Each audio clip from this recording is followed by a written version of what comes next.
Ya, intinya kuncinya kayak gitu. Kalau tadi pertanyaannya adalah, kan kita memang harus benar-benar simak kan. Pertanyaannya kan bagaimana menghadapi orang yang anti kritik. Kalau ada bagaimana menghadapi orang yang anti kritik? Ya jangan dikritik. Bagaimana menghadapi orang yang anti, dia nggak suka dengan yang namanya bubur ayam? Ya jangan diajak dia sarapan bubur ayam, orang nggak suka dia. Gitu. Bagaimana menghadapi orang yang posisi anti sama ketoprak? Jangan diajak makan ketoprak. Tapi kalau kalimatnya bagaimana merubah orang yang anti kritik, nggak bisa kita merubah. Kita aja nggak bakalan jujur sama diri kita sendiri, apalagi pengen sama orang lain. Manusia, kita aja nggak bisa posisi, maaf ya, adil sama diri sendiri itu sulit. Kita mau adil sama badan kita nih, mulut kayaknya pengen sama rujak, padahal kita udah tua. Gue makan rujak, mencret gua. Kita aja susah sama diri kita sendiri. Gitu loh. Makanya apa ya? Udahlah, di dalam kehidupan ini jalani, nikmati, ya syukuri apa yang sudah kita miliki, nikmati, jalani aja semua. Yang namanya menghadapi segala sesuatu yang baik, yang buruk, ya kita harus rukun iman yang terakhir tuh. Apa itu? Qada dan qadar, khairihi wa syarrihi minallahi ta'ala. Baik buruk semua dari Allah. Sudah, nikmati. Gitu lah. Semua orang yang tidak baik, artinya dari Tuhan diajarkan, oh dia sifatnya jelek ya, aku jangan kayak dia lah. Makasih, dengan cara gini tuh nggak enak loh. Oh ada orang yang bohongin kita, oh gue dibohongin gak enak ya, alhamdulillah gue nggak jadi orang yang ngebohongin, tapi orang yang dibohongin, kan gitu. Ada orang yang nipu kita, alhamdulillah gue ditipu sama orang, minimal bukan gue yang nipu orang, kan gitu.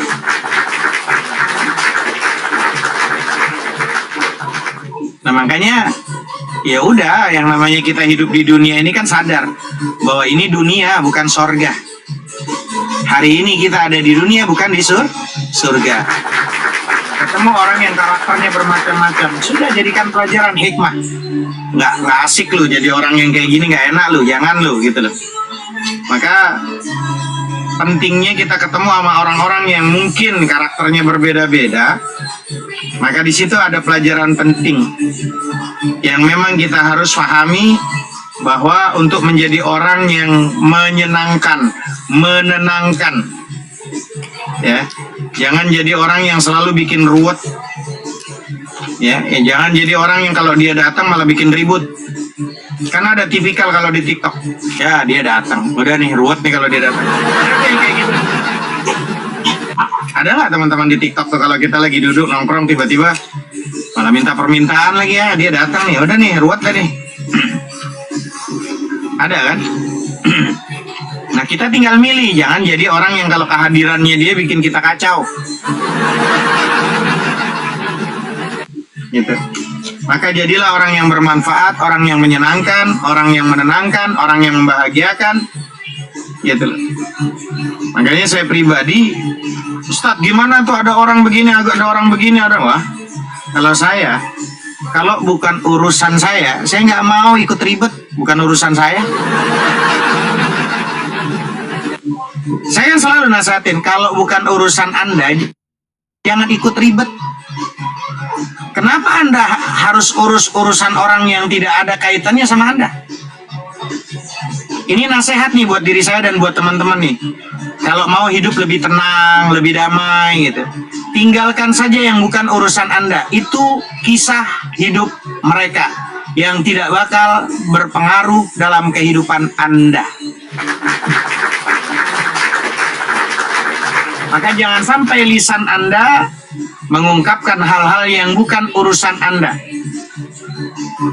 Jaga lisan kita ini sebagaimana kita menjaga harta terbaik di muka bumi. Jaga lisan nih. Salamatul insan fi hifzil lisan. Kata-kata itu teman-teman, ya, begitu dia keluar nggak bisa lagi dikembalikan. Kenapa kita harus kepo dengan kehidupan orang lain? Nggak perlu. Ingat, dari kata-kata itu bisa membuat orang yang terpuruk jadi move on, orang yang posisi sakit bisa jadi sehat, bisa jadi dari kata-kata teman-teman. Orang yang tadi penuh dengan keraguan karena ada kata-kata, orang bisa jadi yakin. Hati-hati dengan kata-kata tuh. Dahsyat luar biasa kata-kata tuh teman-teman. Maka berhati-hati sebelum kalian mau ngomong, pikirin dulu. Ini kalau saya ngomong penting nggak nih? Ini kalau saya ngomong nih manfaat atau tidak nih? Ini kalau saya ngomong pantas berguna apa enggak nih? Dipikir dulu. Karena kalau udah keluar, dia nggak bisa masuk lagi. Ya, makanya jaga lisan kita seperti kita tuh menjaga harta kita yang paling berharga di muka bumi. Karena setiap kata-kata tuh punya kekuatan. Dan kekuatan itu bisa juga membangun atau bisa menghancurkan orang lain dari kata-kata. Hati-hati kata-kata kita. Ada orang yang hidupnya tenang-tenang aja, damai, masuk komal, damai. Tiba-tiba gara-gara kata-kata kita, itu orang bisa sedih, itu hati-hati. Ya, jangan buang waktu untuk urusan yang tidak ada kaitannya sama kehidupan Anda. Jangan. Fokus aja, ambil langkah yang harus Anda ambil. Kata yang Anda ucapkan, ada jejak yang Anda akan tinggalkan nanti. Ya, pilihlah dengan bijak. Karena jejak itu akan menemani kita sepanjang jalan. Jadi sebelum kita itu ngomong, tanyakan dahulu, apakah kata-kata itu akan membawa kedamaian atau justru akan menghancurkan. Hati-hati itu. Apalagi seorang motivator, orang-orang yang kalau udah ngomong itu orang langsung, iya juga ya, padahal pas kelarnya kita ngomong nih, kayak saya nih ngomong nih, teman-teman, hidup itu kalau kalian benar-benar dari pagi melakukan segala sesuatunya dan semua kalian limpahkan kepada Allah, kalian berserah diri bangun tidur, pokoknya doa dan berserah diri kepada Sang Pencipta, karena Sang Pencipta itu adalah yang mampu menjadikan segalanya. Langit, bumi, alam semesta diciptakan sama Tuhan. Apalagi cuman urusanmu, gampang bagi Tuhan. Tapi itu kan kata saya, cuman bohong doang. Lah kalau kalian nggak mau merubah gimana? Kan kalau di awal kalian bilang kan, oh iya keren juga Ustadz ini. Berarti saya nggak mau melakukan apa-apa, udahlah terserah Tuhan. Nggak mandi, nggak apa, udahlah pokoknya ntar kata Tuhan bersih-bersih. Padahal saya ngomong ngarang doang, tapi karena kalian terfokus sama posisi kalimat saya, ya udahlah pagi pasrah aja. Udah pasrah aja sama jodoh. Rezeki, jodoh, maut udah di tangan Allah. Allah semua yang tentukan. Ngapain kamu ikut repot? Jangan ikut ambil bagian kerjaan Tuhan. Itu kerjaan Tuhan, bukan kerjaan. Udah diem aja, tawakal aja, diam aja, nggak usah ngapain. Masa nggak percaya sama Tuhan? Oh, termotivasi. Ya juga ya, harus percaya sama Tuhan. Makanya kalau ngaji sampai kelar, sampai hatam, sampai lulus, innallaha la yughayyiru ma biqaumin hatta yughayyiru ma bi anfusihim. Allah nggak akan merubah nasib satu kaum kalau kaum itu tidak mau merubahnya. Ini hati-hati dengan kata-kata. Nah, ini emak nih, komal nih. Sama, jangan sampai cuma terpaut pakai kata-kata. Karena saya salah satu korban, Jim, dokter, dari korban manis kata-kata buaya betina berkepala meong. Karena kata-kata. Sehebat apapun lu pi, kalah juga kan lu sama buaya betina berkepala meong. Iya ya Allah. Jangan curhat Ustaz, terpaksa gue ikut curhat. Mas kaki jalil gitu. Maka hati-hati dengan jujur amat, ya harus amat jujur lah. Mana ada atau luar biasa ini. Lanjut Ustaz. Iya. Katanya harus ada bukti. Iya memang harus ada bukti. Makanya perempuan harus ada bukti nyata. Kan saya selalu bilang sama teman-teman, khususnya ya apalagi laki-laki, saya memotivasi perempuan. Saya selalu bilang, ketika ada perempuan yang merana curhat di komal, saya udah ini Ustaz, saya udah nggak diinin lagi, nggak ada kabar, tiba-tiba dia hilang Ustaz. Tiba-tiba dia udah nggak ini lagi ke saya, dia menghilang begitu saja. Ingat, nggak perlu lagi meminta kabar, mengemis untuk diperhatikan, seakan-akan cuman kamu saja yang butuh itu. Ingat, hati manusia itu mudah berubah. Maka perjuangkan yang layak diperjuangkan, lepaskan jika tulusmu diabaikan kawan. Mencintai boleh, tapi jangan sampai kehilangan harga diri. Dan jangan lupa bahwa kamu juga berharga dan istimewa kalau berada pada orang yang tepat. Kalimat gue kayak gini kan termotivasi orang semua. Jangan mengejar ketika sudah dibuang, jangan mencari ketika sudah diabaikan, dan jangan mengemis perhatian ketika sudah tidak diperlukan. Hargai dirimu, teman-teman. Jangan kuras energi hanya untuk orang yang sudah tidak peduli padamu. Ingat, kamu akan berharga jika berada pada orang yang tepat. Berhenti untuk yang namanya mengemis perhatian. Kalau memang kamu prioritasnya, pasti dia tahu caranya untuk menghargaimu, ya, memperlakukanmu. Dia aja bisa kok tanpa kabar kamu kalau dia tiba-tiba hilang dan selalu mengabaikan perasaanmu. Makanya wahai para mama, ibu-ibu, kenapa kamu tidak menggunakan logika? Kenapa cuma pakai perasaan doang? Gunakan logika, jangan cuma perasaan. Makanya sadar, sadar, bangun, jangan mimpi terus mau dapat CEO yang perhatian. Bangun. Merdeka. Sambil melek.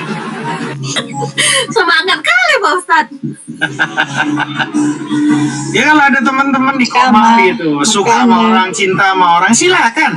Satu hal yang perlu kamu ingat, jangan terlalu terbawa suasana. Kenyamanan di TikTok itu hanya cuman modus kadang. Ya, kamu harus pandai-pandai. Nggak apa-apa kamu cinta sama siapapun, tapi harus pandai-pandai mengontrol hati. Nggak masalah kamu dekat sama siapapun di Komal, silakan. Tapi jangan sampai membesarkan ekspektasi tanpa adanya komitmen dan bukti. Karena semakin kamu dibuat nyaman dan besar harapanmu, maka akan semakin pula besar peluangmu untuk kecewa dan sakit hati, kawan.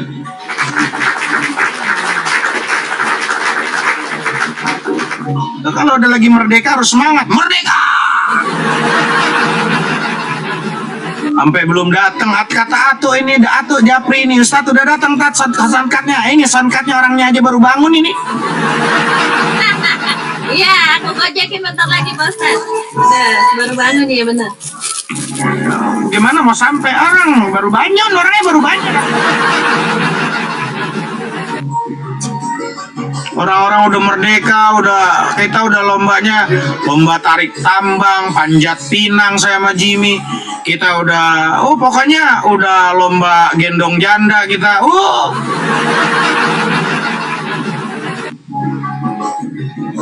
Udah ikut lomba, banyak kali kita ikut lomba ini.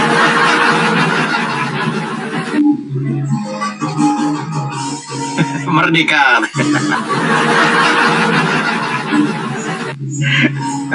Sama Jimmy kita udah lomba itu. Jadi nggak boleh mengejar cinta ya Pak Ustadz.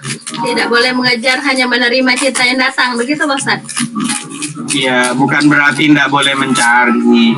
Dalam tanda kutip, kapan waktunya kita berlari, kapan waktu berjalan, kapan waktu berhenti. Kan ada waktu-waktunya toh. Iya kan? Ada waktunya mama, para wanita, para single mom ini harus berlari. Kalau yang ngejar adalah buaya jantan berkepala meong, lari lu. Ya.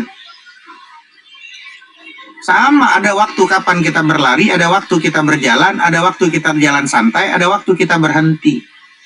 Ada waktunya, tempatnya, di mana, kapan, kan gitu. Kita untuk manusia itu gitu, lihat situasi kondisi, bijaklah dalam kehidupan itu. Jadi bijak itu nggak hanya cukup dalam hal kelihatan kebaikan tanpa ada kebenaran. Benar, baik, baik, benar. Dua mata uang itu.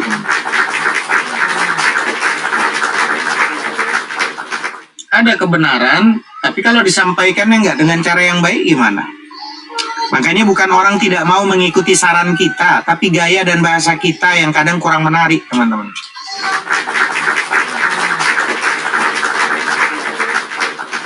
Banyak kok pengedukasi tentang rumah tangga, banyak buka-buka komal rumah tangga, kehidupan banyak. Tapi nggak semuanya mampu, ya, untuk membuka wawasan itu. Kadang saya suka masuk di komal-komalnya teman-teman yang lainnya. Dulu tuh ada siapa ya? Saya hampir 7 ya komal itu yang dalam edukasi rumah tangga. Ada Fajri, ada Ustadz Fajri namanya. Terus ada perempuan dulu namanya siapa gitu. Saya masuk. Awalnya saya cuma sebagai penyimak, ya, penonton di bawah segala macam. Cuman lambat laun saya bilang kok ada seorang yang dianggapnya katanya ustadz, pengedukasi, tapi ada ketidakbenaran disampaikannya itu bukan pada tempatnya, maka saya naik. Lama-lama kita yang jadi narasumber. Padahal kita itu pengen belajar jadi orang yang pendengar, karena barangkali ada ilmu yang bisa saya ambil gitu loh. Makanya dari akun yang banyak ini sampai akun ke-35 ini, Masya Allah, itu banyak hal yang bisa saya ambil hikmahnya. Makanya bagi saya pribadi ada kebiasaan tuh teman-teman, yang selalu saya terangkan sama teman-teman. Ada beberapa kebiasaan tuh yang dapat menghancurkan masa depan. Hati-hati. Kebiasaan-kebiasaan hidup kita yang bisa menghancurkan masa depan. Pertama, kalau teman-teman mau tahu apa sih kebiasaan yang dapat menghancurkan masa depan, itu pertama tuh yang nggak kalah penting, pertama itu adalah sering nunda, sering menunda-nunda. Nanti aja lah, ntar aja lah gue nikah lah. Akhirnya udah jadi dari awalnya posisinya maaf gitu loh, nasi tumpang-tumpah berubah kan, jadi telur dadar, jadi forever deh kan gitu. Ya, makanya jangan sampai jadi telur dadar. Kalau masih telur ceplok, kalau dadar rata. Gitu loh. Itu sering nunda tuh dapat menghancurkan masa depan. Ya, kayak nunda pekerjaan ya. Terus apalagi menunda mimpi. Dia ada mimpi, ada keinginan, ditunda-tunda aja keinginannya. Apalagi nunda tugas, ada tugas ditunda, sama tuh. Nunda keputusan penting ditunda-tunda, itu bisa menghancurkan masa depan tuh. Ya, setiap detiknya akhirnya terbuang, kesempatan terlewat, masa depan terancam, hingga akhirnya kita terjebak dalam labirin penyesalan dan juga kehilangan. Nah, jangan nunda. Yang kedua, kebiasaan hidup ini, kehidupan sehari-hari kita yang dapat menghancurkan masa depan apa? Hidup dalam zona nyaman. Nah, nih banyak nggak nih di antara kita nih hidupnya dalam zona nyaman, yang nggak pernah terobati, selalu dalam zona nyaman. Itu akan membuat kita sulit untuk tumbuh dan juga sulit untuk berkembang.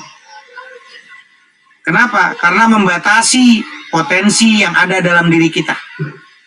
Orang dagang kalau di zona, ya udahlah gue udah cukup gini, tapi dia nggak ada tantangan yang lain, udah dagangannya itu aja, nggak bangkit-bangkit. Bisnis, usaha gitu. Akhirnya udah di situ aja, nggak ada posisinya yang membuat dia itu bangkit, berkembang. Karena dia hidupnya dalam zona nyaman aja. Gue udah enak, udah jadi janda, udah lu forever lu janda, lu jomblo forever lu. Itu kebiasaan dapat menghancurkan masa depan tuh. Ketiga, paling penting juga adalah membiarkan diri terjebak dalam lingkaran negatif. Itu bisa menghancurkan masa depan tuh. Membiarkan diri kita tuh terjebak dalam lingkaran negatif.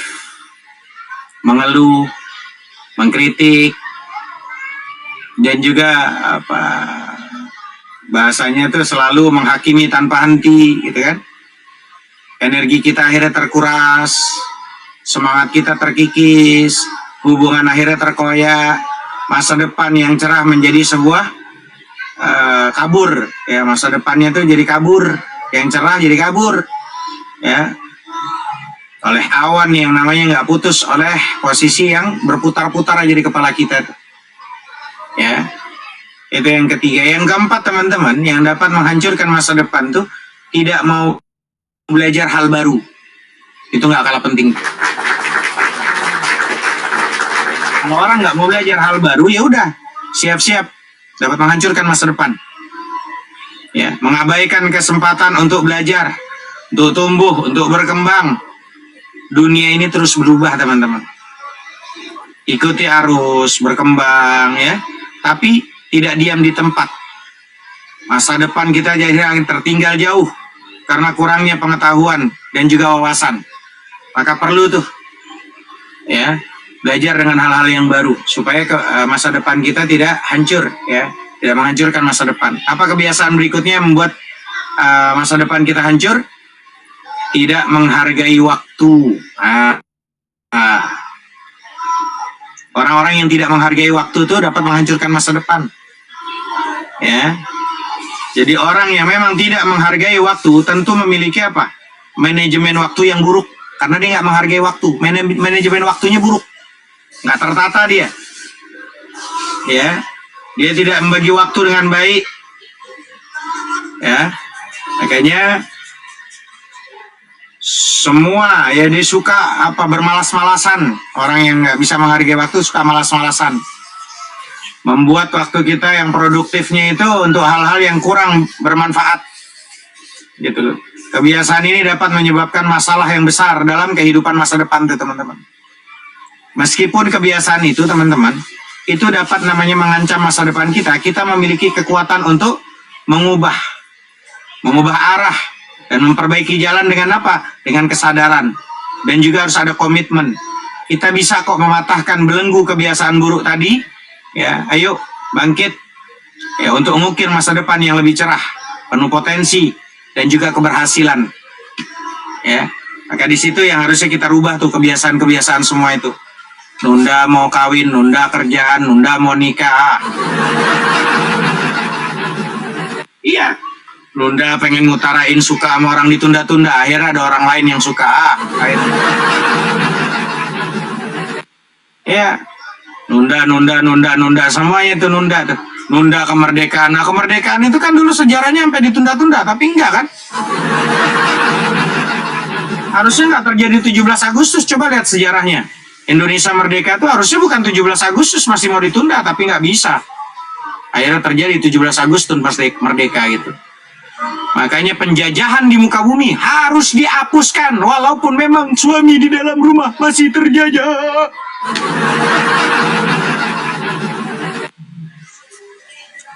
Gitu. Merdeka, kan gitu. Giliran masuk rumah, merdeka. Apa kak? Kata istri. Nah, ini merdeka 17 Agustus.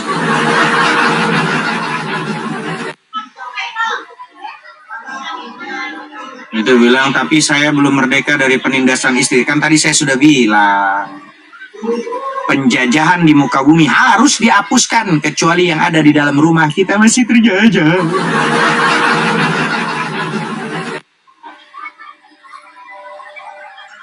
Teman-teman, pada tidur apa pada apa nih? Ini masih udah zuhur ini. Coba aku izin Farkun zuhur ini. Tinggal 5 menit dulu. Oke. Sebenarnya begini juga sebenarnya. Ada penjajah, Ustaz. Tidak merasa menjajah. Ini masalahnya ini. Penjajah tidak merasa menjajah. Nah, ini perlu juga kesadaran barangkali. Karena kalau itu kata Gofur bilang, saya akan lawan, katanya. Kau coba lawan itu. Singa aja tunduk sama binimu, kau lawan itu.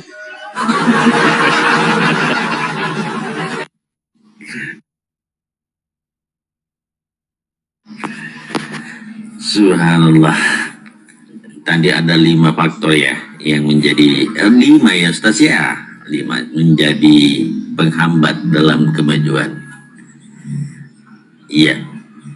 Jadi siapa yang tidak akan berubah, tidak mau berubah, maka akan dipaksa untuk berubah. Akan dipaksa untuk berubah. Kalau tidak mau berubah, akan dipaksa untuk berubah. Seiring berjalannya waktu, maka waktu akan merubah Anda. Maka sebelum Anda dirubah oleh keadaan, maka berusahalah untuk merubah diri.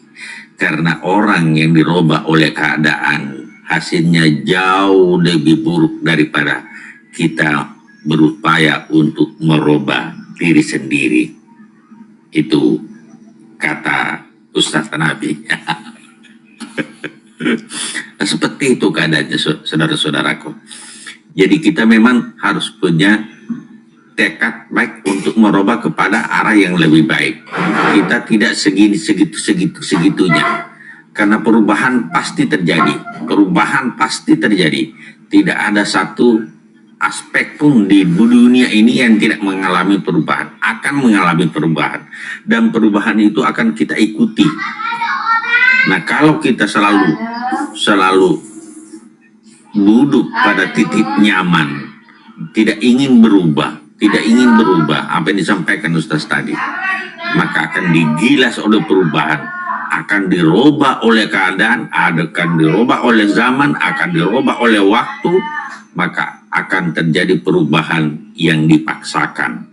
Perubahan yang dipaksakan akan menghasilkan hasil yang tidak baik. Tapi kalau dari awal kita sudah menyusun suatu strategi, menyusun manajemen waktu sebagaimana Ustaz sampaikan tadi, maka hidup ini akan tertata. Hidup ini akan memiliki visi dan misi. Hidup ini punya tujuan tertentu dalam konteks di dunia wal akhirah. Jadi tujuan ini punya visi dan misi. Jadi makanya dalam hidup ini kita sudah punya apa visi dan misi kita dalam hidup. Kalau visi kita dan misi kita dalam hidup, wa ma khalaqtul jinna wal insa illa liya'budun, itu perintah itu, maka visi itu kita uraikan, misi itu kita uraikan dalam beberapa visi, langkah-langkah strategis yang akan kita laksanakan dalam merebut misi itu. Nah, seperti itu yang saya bisa tangkap dari apa yang disampaikan Ustaz itu. Artinya kita harus mengikuti perubahan-perubahan yang ada seiring berjalannya waktu. Yang dulu yang sudah expired, sudah kadaluarsa, ganti dengan cara-cara yang lebih baik dan lebih baik pada periode-periode yang mendatang. Bukankah orang yang hari ini sama dengan hari esok adalah orang yang merugi? Yang sama adalah orang yang rugi. Yang makanya hari esok harus lebih baik daripada hari ini. Bagaimana caranya? Lakukan perubahan dari segala aspek kehidupan, perubahan mindset, perubahan dalam pola kerja, perubahan dalam mengatur waktu, perubahan dalam duduk zona kenyamanan tadi yang disampaikan. Semua itu akan kita lakukan pelan-pelan. Bagaimana merubah diri menjadi pribadi-pribadi yang tangguh, pribadi yang kuat, pribadi yang tahan banting dalam berbagai macam goncangan dan tempaan. Bukankah alam dan segalanya ini adalah satu ujian buat kita semua? Kalau kita mampu bertahan, mampu berdiri tegak dengan segala macam rintangan, insya Allah kita akan meraih satu kesuksesan.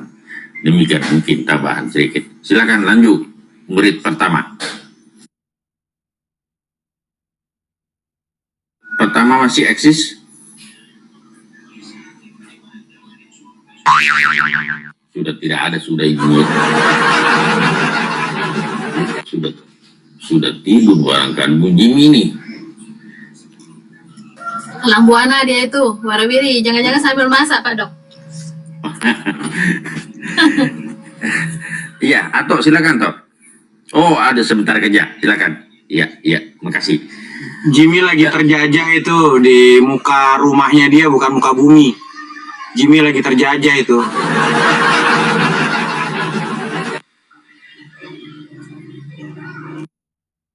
Dimensi perubahan dan dimensi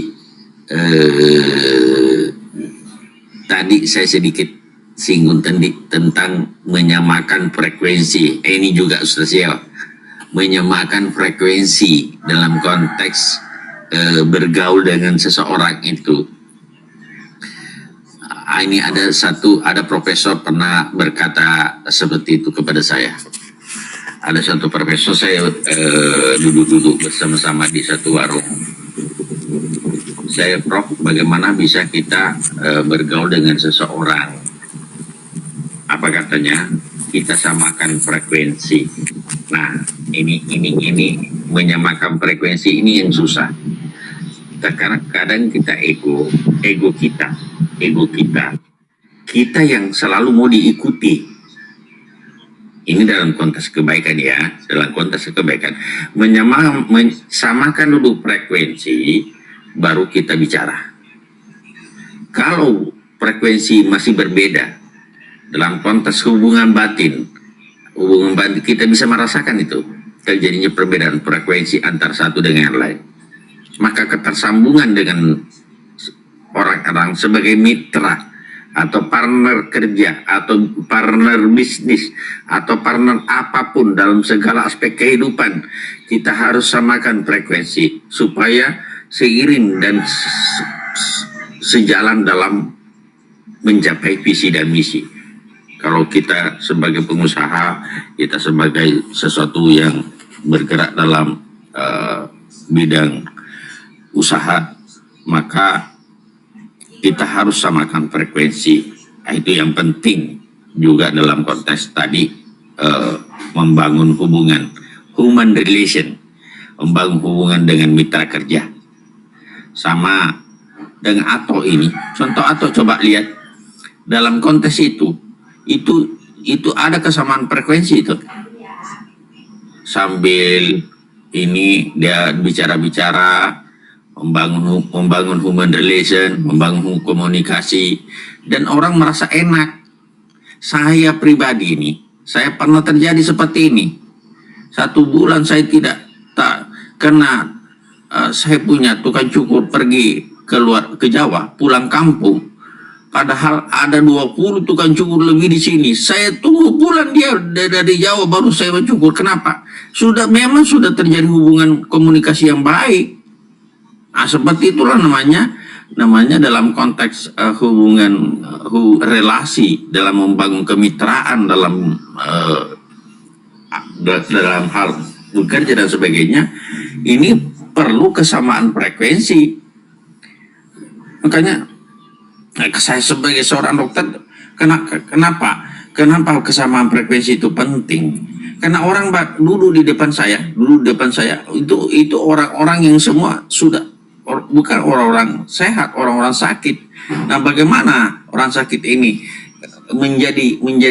membangun bangkit dia punya respon perlawanan tubuh itu, tidak merasa lemah, tidak lunglai, tidak lemas, tetap. Makanya kita harus menjadi motivator yang baik untuk memberikan sesuatu motivasi. Nah, apa yang disampaikan Ustaz itu sebagai motivasi buat kita supaya kita bisa berkembang, jangan sampai stagnan di jalan di tempat. Kita akan ketinggalan, kita akan ditinggalkan oleh waktu, ditinggalkan oleh keadaan apabila kita selalu stagnan di tempat, jalan di tempat. Kita harus melakukan perubahan-perubahan, kita melakukan inovasi-inovasi. Apapun bentuknya, sekecil apapun itu akan memberi dampak pada kehidupan kita. Seperti itu, barangkali tambah sedikit. Mungkin salah duhur ya, sudah waktunya salah duhur ya. Bunda Rahayu mau bertanya tuh tadi. Silakan Bunda. Assalamualaikum Dr. Rahman. Salam. Ini saya ada satu soalan.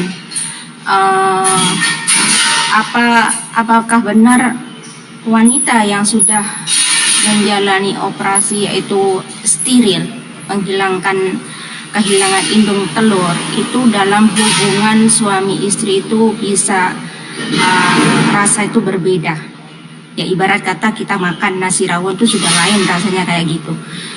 Pernah saya mendengar sih kata-kata itu, Dr. Rahman. Apakah dari segi medis itu ada kebenaran atau tidak? Karena kalau Dr. Rahman tadi menyampaikan bahwa keharmonisan atau kenikmatan dalam satu hubungan rumah tangga ataupun hubungan suami istri itu dari segi pemikiran itu memang benar. Saya pernah mengalami seperti itu.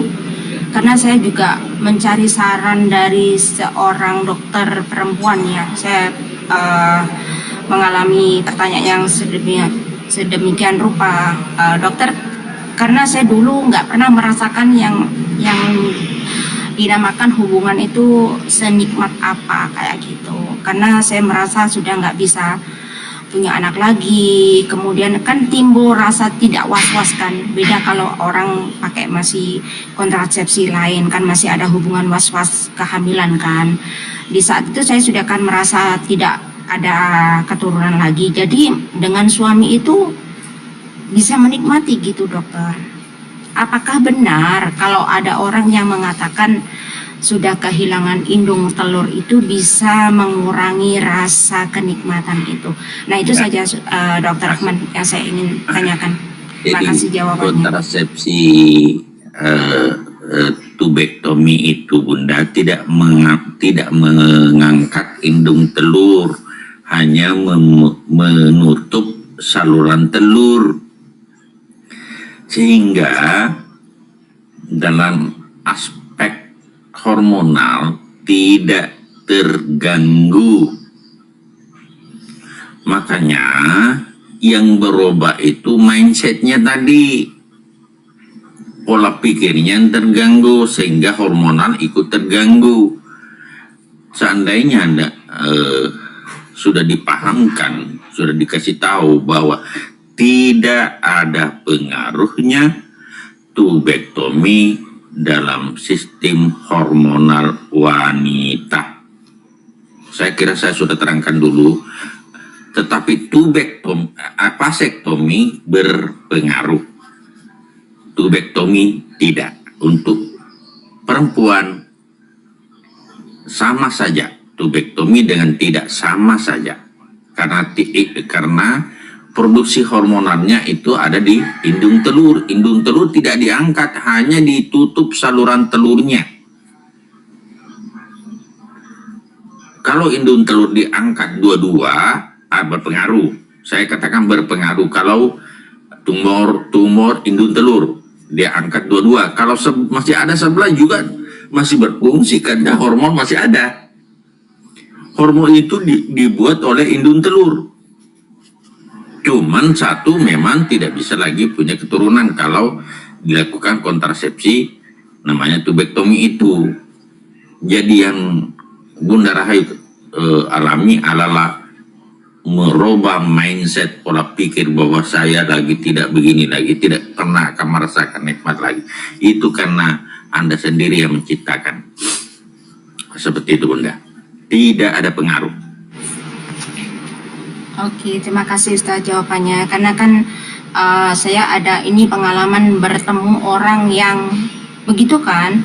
Saya kan harus bicara jujur kan bahwa saya itu tidak bisa memiliki keturunan lagi disebabkan ini. Saya cerita jujur dengan orang yang mengenal saya tersebut. Nah, kemudian muncullah kata-kata itu Dokter Rahman. Jadi itu yang ingin saya tanyakan, apakah benar seorang laki-laki itu bisa membedakan rasa ataupun kenikmatan itu di saat saya itu mengalami sebuah perkawinan kayak gitu. Jadi itu kan jadi pertimbangan ini juga. mohon sedikit saya luruskan. Ini indung telurnya diangkat atau tubektomi? Oh, steril itu apa? Ya steril. Tubektomi tidak ada pengaruhnya. Ya, karena kan saya waktu itu masih bersama dengan suami. Jadi saya bisa merasakan yang namanya kenikmatan hubungan suami istri itu juga mengalami gitu loh. Oh, ternyata begini. Kalau dari Dokter Rahman mengatakan bahwa itu adalah mindset, itu memang benar, itu memang fakta. Jadi kan saya tidak ada merasa was-was, oh aku nanti hamil lagi. Jadi ketika kita berhubungan, kita merasakan ada kebebasan di situ. Ya mungkin disitulah kita bisa mencapai satu kenikmatan, puncak kenikmatan itu. Ya, saya rasa begitu dokter. Tapi setelah saya berpisah dengan suami ini, ketika dipertemukan dengan orang yang di saat saya jujur itu malah memutuskan harapan saya ya. Jadi saya itu masih berpikir lagi gitu loh. Bukan saya berarti nggak menolak dari segi apa, karena kan kebanyakan laki-laki masih punya keinginan untuk mendapatkan keturunan kan gitu. Jadi saya masih berpikir beberapa ratus kali gitu loh dalam rumah tangga. Nanti gara-gara ini aja bisa jadi pemicu keretakan rumah tangga. Itu pun saya nggak mau. Jadi yang saya harapkan itu sama-sama selaras dalam menjalani hubungan rumah tangga itu. Jadi beliaunya mengerti saya pun bisa mengerti beliau gitu kan. Insya Allah dari ke depannya itu kan ada satu kebersamaan kan dalam hubungan itu. Kita sama-sama berjalan menuju arah yang sama kan gitu, Dokter Rahman. Terima kasih atas penjelasannya Dokter Rahman. Jadi saya itu semakin menambah keyakinan gitu loh, oh aku masih bisa seperti ini, oh aku masih bisa seperti ini. Jadi ya alhamdulillah di sini ada ustadz, ada dokter, jadi lengkap bagi saya itu untuk bertanya gitu. Jadi nggak sebelah pihak saja. Ya terima kasih banyak, saya sudah dipertemukan dengan satu room yang memiliki dua sisi yang sangat-sangat luar biasa. Satu keberkahan buat saya. Terima kasih Dokter Rahman. Subhanallah, Masya Allah. Jadi kalau mau pernah sudah dibicarakan bagaimana sih apakah tubektomi itu bisa dilakukan reposisi, artinya diperbaiki kembali, disambung kembali yang diputus ya. Dengan canggihnya sekarang ini saya kira sudah memungkinkan untuk selama belum menopause ya Bunda ya. Kalau sudah menopause tidak ada gunanya lagi. Oh belum lagi dokter. Belum, masih normal. Kalau mau sambung, coba konsul ke dokter ahli ginekologi bidang endokrin yang membidangi masalah sambungnya saluran telur itu. Namun sekarang sudah memungkinkan untuk disambung kembali kalau ibu mau. Oke, tapi dari segi usia apakah nggak berpengaruh dengan kesehatan, dokter? Enggak, selama ibu belum menopause bisa. Tidak ada pengaruhnya. Oke. Terima kasih atas penjelasannya. Jadi itu jalan keluar kalau si laki-laki menginginkan itu ya sambung kembali itu. Dan memungkinkan untuk masih memungkinkan untuk punya keturunan. Nah, itu. Jadi itu memungkinkan, masih memungkinkan. Tidak ada hal yang mustahil. Sekarang sudah serba canggih dan kenapa? Sekarang kan contoh saja pembuluh darah jantung yang begitu kecil itu sekarang ada namanya bypass, itu bisa diganti. Pembuluh darah jantung bisa diganti. Apalagi kalau cuma menyambung itu. Saya kira dengan canggihnya alat-alat sekarang ini itu memungkinkan untuk dilakukan penyambungan saluran tuba yang pernah diputus saja. Kan diklaim dijepit kiri kanan baru dibunting di tengah. Itu masih memungkinkan Bunda. Jadi kalau itu sebagai syaratnya bisa dilakukan. Ya karena pada waktu itu kan saya memiliki anak tiri kan kecil-kecil kan 2 dokter. Kemudian dari saya sendiri lahir 2 jadi kan 4. Kemudian ekonomi kita itu masih dalam keadaan kembang kempis ya. Jadi saya berpikir bicara dengan dokter itu, dokter saya minta maaf karena ini alasan saya pribadi. Saya inginkan anak-anak saya itu jadi yang terbaik gitu di masa depan. Jadi dokter pun mengizinkan gitu. Sebenarnya tadinya tidak setuju juga karena usia masih muda kan. Tapi karena alasan saya itu demi anak-anak kedepannya bagaimana. Terus bapaknya sendiri dalam mata pencaharian itu juga susah kan, jadi harus berpikir 2 kali kan dokter.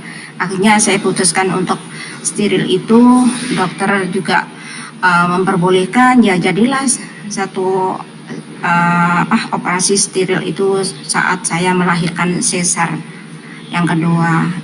Ya Allah berkehendak lain, kemudian saya terpisah. Setelah berpisah itulah saya mendapatkan banyak lagi yang namanya pelajaran, dipertemukan dengan orang-orang yang banyak memberikan pelajaran. Salah satu contoh dengan anak yang berbagai kata begini begitu. Jadi saya juga tidak merasa marah ya, tapi itu satu pelajaran. Aku harus gimana gitu. Jadi alhamdulillah sekarang ini saya dipertemukan dengan satu room yang lengkap gitu. Apakah enggak saya mensyukurinya itu dengan sangat luar biasa gitu. Ya Allah, aku dipertemukan dengan seorang ustadz, dipertemukan dengan seorang dokter kayak gitu. Jadi insya Allah saya sudah punya kemantapan hati, kalaupun saya diberikan jodoh di tahun ini, insya Allah saya membuka hati untuk menerimanya. Iya, itu Bunda. Makasih Bunda. Jadi yang saya katakan tadi bahwa tidak ada pengaruhnya terhadap hubungan suami istri, yang ada hanya tidak memiliki lagi keturunan. Nah, itu aja masalahnya. Kalaupun misalnya kalau suami Anda menginginkan keturunan, ya jalannya adalah menyambung kembali tuba yang habis disteril, diputus tadi. Nah, itu insya Allah tidak ada pengaruhnya. Nah, kalau vasektomi ya ini yang sangat berpengaruh sekali dalam kalau laki-laki ya yang disteril. Itu sudah dibicarakan beberapa pada pertemuan lalu dan sudah dibahas tuntas, saya kira banyak. Salah satu pertanyaan dari ibu itu saya sudah terangkan, dan hormon. Nah, makanya pola pikir itu harus dirubah, pola pikir itu, mindset itu, pola pikir bahwa tidak ada perubahan sama sekali. Pada saat mindset itu dirubah, maka hormon akan bangkit kembali dan insya Allah akan kembali seperti semula. Nah, seperti itu udah. Yang lain. Oke, di sini ada juga dokter, teman-teman, izin baru sholat zuhur nih. Jadi gini, cinta, tadi ada yang Japri DM juga ke saya, Japri lah, WA. Ketika dia itu pengen nikah sama seseorang, saya cinta sama dia, tapi nanti begini, suami begini, istri begini. Saya bilang gini, cinta Anda hanya negosiasi bisnis berkedok perasaan.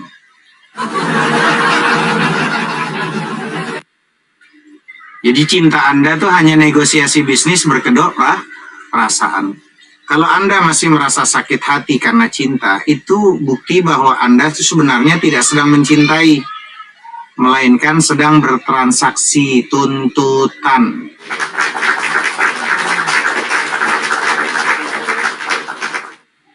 Ya, makanya ada defisit ontologis dalam relasi modern. Seperti apa? Makanya secara fenomenologis, rasa sakit dan kekecewaan dalam hubungan itu seringkali bukan produk dari cinta itu sendiri, melainkan manifestasi dari ego yang menuntut, teman-teman. Saya menekankan bahwa dalam bentuknya yang paling ideal, cinta itu tidak memiliki ruang untuk membuahkan penderitaan. Kenapa? Karena cinta dia telah melampaui kepentingan pribadi.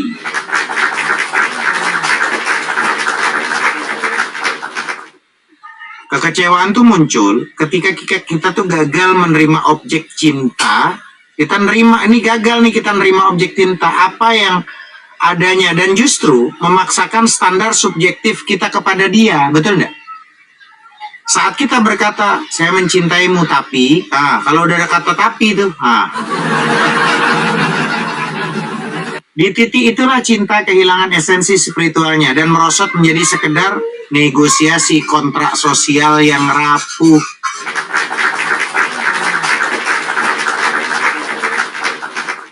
Jadi ada kalimat paradok tuh, respect itu sebagai fondasi primer. Maka dalam struktur cinta yang utuh, teman-teman, respect atau rasa hormat itu bukan hasil akhir.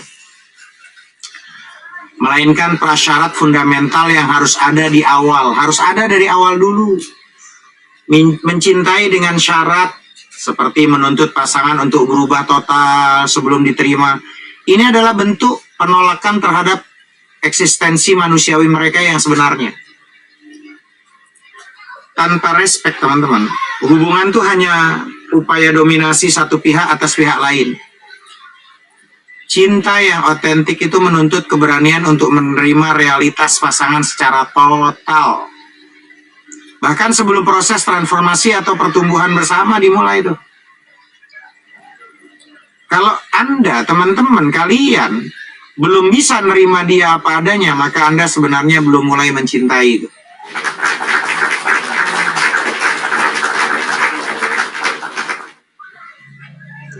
Jadi kalau nanti ada komunikasi atau dialektika perbedaan nih dalam komunikasi, itu kuil yang kokoh.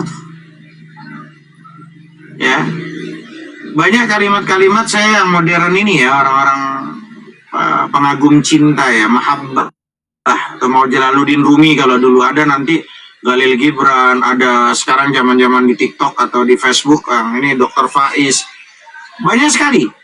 Bahkan saya pribadi mengatakan bahwa cinta yang kuat tuh menyerupai tiang-tiang kuil yang berdiri terpisah namun menyanggah atap yang sama. Maka kekuatan mahabbah, cinta itu justru terletak pada kemampuan untuk tetap sejajar dalam perbedaan. Bukan memaksa peleburan identitas yang menyeragamkan, bukan. Maka seringkali kita keliru menganggap bahwa mencintai berarti harus memiliki keinginan dan sifat yang identik.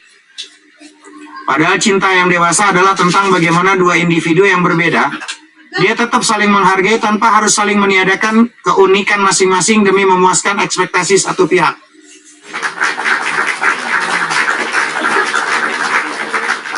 Ingat teman-teman, ada antara kepedulian yang namanya care dan juga dominasi. Makanya terdapat namanya distingsi tipis tapi krusial antara keinginan untuk mengubah pasangan demi kebaikannya gitu loh, care gitu loh, dengan keinginan untuk mengontrolnya. Ini tipis nih. Kepedulian yang sehat tuh harus selalu berakar pada respect. Kita ngajak pasangan untuk tumbuh bersama, tapi tetap berangkat dari penerimaan penuh terhadap kondisi mereka saat ini dong. Harusnya gitu.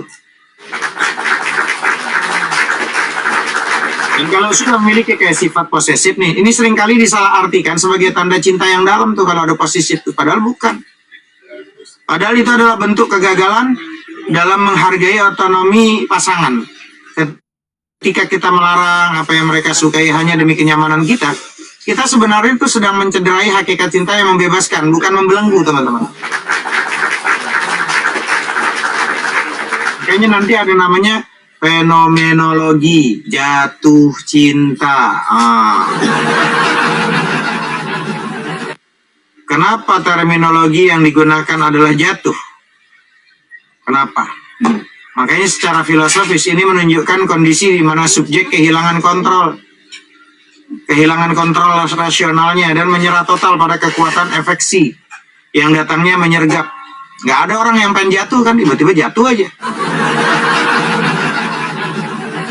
Saat seseorang benar-benar jatuh cinta, dia nggak lagi memiliki daya untuk melawan atau berpura-pura, nggak ada lagi udah. Itulah harusnya. Karena yang namanya panggilan cinta itu bersifatnya imperatif, teman-teman. Mengabaikannya hanya membuahkan kesengsaraan eksistensial dia. Maka dalam kondisi ini segala sesuatu tentang yang dicintai akan tampak berharga secara otomatis tanpa perlu rekayasa.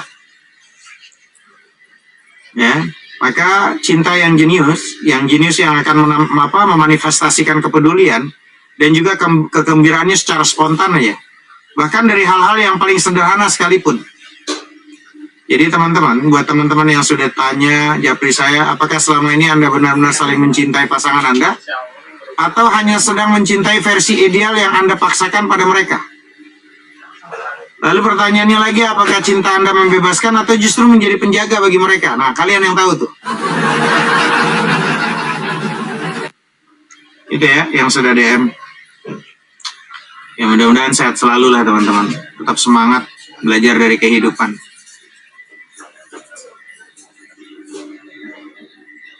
Kayaknya kemarin tuh saya sudah pernah mengedukasi gini loh. Kalau kita ini bagian dari dewasa dari hidup tuh nggak lagi terkejut dengan sifatnya manusia tuh.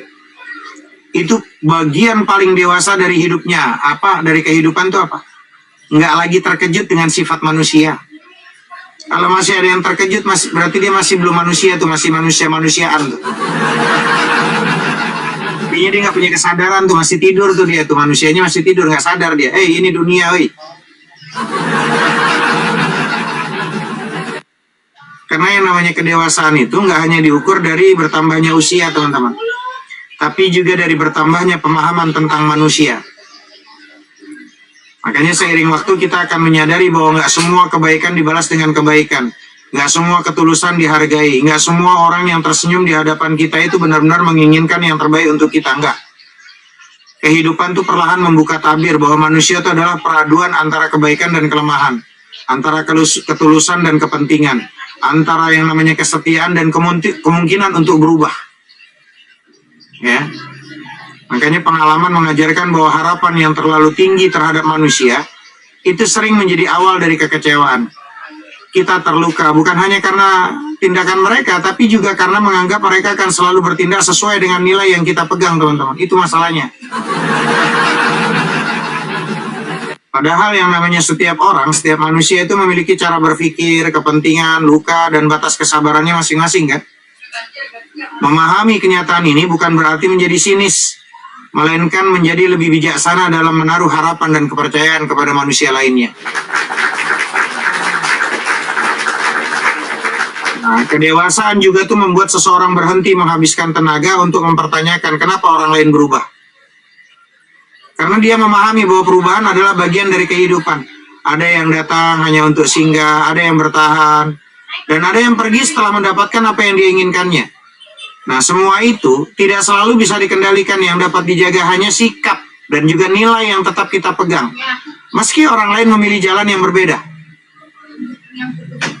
Ya, makanya pandangan yang semakin matang itu nggak membuat hati menjadi keras, tapi membuatnya lebih tenang, rileks, santai, damai. Kebaikan tetap dilakukan tanpa menuntut balasan. Kepercayaan tetap diberikan dengan kebijaksanaan. Dan pengampunan dipilih bukan karena memang melupakan luka, bukan, melainkan karena tidak ingin terus menjadi tawanan masa lalu. Nah, memahami sifat manusia itu membantu seseorang menerima kenyataan tanpa kehilangan kemampuannya untuk tetap menjadi orang yang selalu berbuat baik. Makanya ketenangan sejati itu hadir ketika kita berhenti menuntut manusia menjadi sempurna. Tidak ada lagi mudah kecewa, bukan karena berhenti peduli, bukan, tapi karena telah memahami bahwa setiap orang sedang bergelut dengan kekurangannya dan kelemahannya sendiri. Maka dari sanalah lahir kebijaksanaan untuk mencintai tanpa bergantung, mempercayai tanpa bersikap naif, dan menjalani hidup tanpa lagi terkejut oleh kenyataan bahwa manusia memang tetaplah manusia yang kapanpun bisa berubah.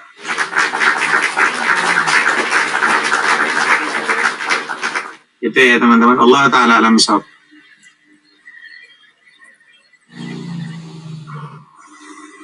Allah, subhanallah. Ini sudah Mario Teguh ini yang bicara ini.